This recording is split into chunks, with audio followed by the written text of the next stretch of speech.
প্রজাপতিতে রানী চলো আবার ঘুরতে যাক। বল দেখি কি হয়।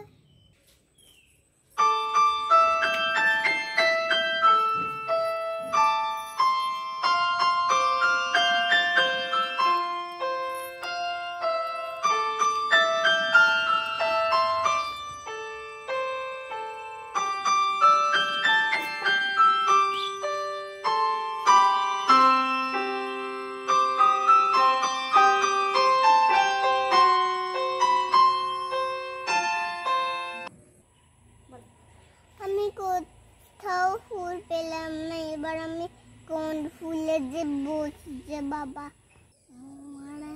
এত বড় হাত, আমি একটি নারী,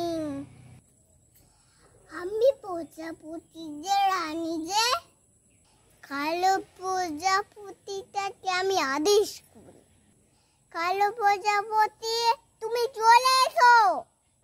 রানীর আদেশ অক্ষরে অক্ষরে পালন করা উচিত। আমি এক্ষুনি যাই। বলুন রানী, কি করব? এই আমার জন্য এক্ষুনি ফুল আর মধু নিন। নিন। এবার আমি মধু খাই।